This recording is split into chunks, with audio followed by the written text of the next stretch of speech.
Hi friends, welcome to my channel. 2024 group 4ல கேட்ட questions பத்தி பார்க்கலாம். தமிழ் क्वेश्चंसல குந்தி தின்றால் கரையும் அப்படினு சொல்லிட்டு குந்தி தின்றால் குன்றும் கரையும் அப்படினு சொல்லிட்டு ஒரு பழமொழி இருக்கு. இது என்ன கருத்து இருக்கு அப்படினு பாத்தீங்கன்னா உழைக்காதவன் செல்வம் அழியும். அதாவது குந்தி தின்றால் அப்படினா அமர்ந்து திங்கும்போது எவ்வளவு குன்று நீங்க சேர்த்து வச்சாலும் குன்று போல செல்வத்தை சேர்த்து வச்சிருந்தாலும் அது கரைஞ்சிரும். ஓகேங்களா? அதுதான் உழைக்காதவன் செல்வம் அழியும்.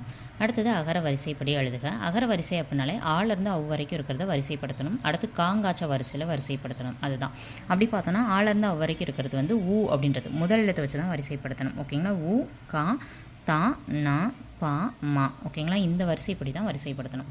உடுக்கை கணப்பறை தவிழ் நாகசுரம் படகம் மகுடி இது எல்லாமே இசைக்கருவிகளோட பெயர்கள் அப்படின்றத தெரிஞ்சுக்கிறது அவசியம். ஸோ நெக்ஸ்ட் பார்க்கலாம். கீழ்காணும் சொல் வழக்கினை வரிசைப்படுத்துக. நாகரீகம் கருதி மறைமுகமாக குறிப்பிடுறது அப்படின்றது தான் இடக்கரடக்கள். இதை நோட் பண்ணி வச்சுக்கணும். நாகரீகம் கருதி மறைமுகமாக குறிப்பிடுதல் என்னன்னு கேட்டாங்க அப்படின்னா இடக்கரடக்கள். நெக்ஸ்ட்டு மங்களமான சொற்களை மாற்றி மங்களம் இல்லாத சொற்களை குறிப்பிடுதல் மங்களம். இதில் வந்து செல் அப்படியே மாற்றிருக்காங்க பாருங்களேன். மங்களம் இல்லாத சொற்களை மறைச்சு அதை மாற்றி மங்களமான சொற்களை குறிப்பிட தான் மங்களம். இந்த ஸ்டேட்மெண்ட் தவறாக இருக்குது. ஓகேங்களா? ஸோ அப்போ 2 தவறு. ஒரு சொல்லுக்கு மாற்றாக வேறு சொல்லை பயன்படுத்துதல் முறையே இடக்கரடக்கள் மங்களம் அப்படின்னு சொல்லியிருக்காங்க. இது சரிதான். ஏன்னா அது நாகரீகம் கருதி வந்து அந்த வார்த்தையை பயன்படுத்தாமல் இருப்பாங்க. நெக்ஸ்ட்டு வன்பாக்குரிய ஓசை என்னன்னு கேட்டிருக்காங்க. செப்பல் ஓசை. ஆசிரியப்பாக்கு அகவல் ஓசை. ஓகேங்களா? ஸோ தூங்கல் ஓசைன்றது வஞ்சிப்பாக்கு, துள்ளல் ஓசைன்றது களிப்பாக்கு. அடுத்து பொருத்தமான பொருளை தேர்வு செய்தல்னு கொடுத்துருக்காங்க. அதாவது ஆசிரியர்கள் பெயரை வச்சு கேட்டிருக்காங்க.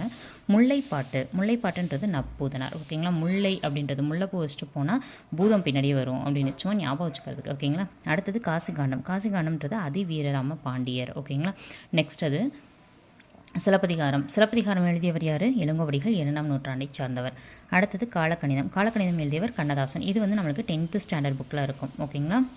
இதில் எல்லாமே இந்த 4மே வந்து நம்மளுக்கு எதில் இருக்கும் அப்படின்னா 10th ஸ்டாண்டர்ட் புக்கில் நீங்கள் ரெஃபர் பண்ணி பார்த்தீங்கனாலே தெரியும் இருக்கும். ஓகேங்களா?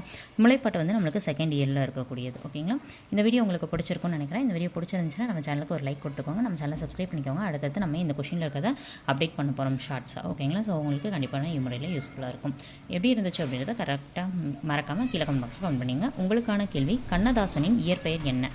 ஆன்சரை கீழே கமெண்ட் பாக்ஸில் கமெண்ட் பண்ணுங்கள். கரெக்டாக இருக்கிறத நான் பின் பண்ணுறேன். தேங்க்யூ.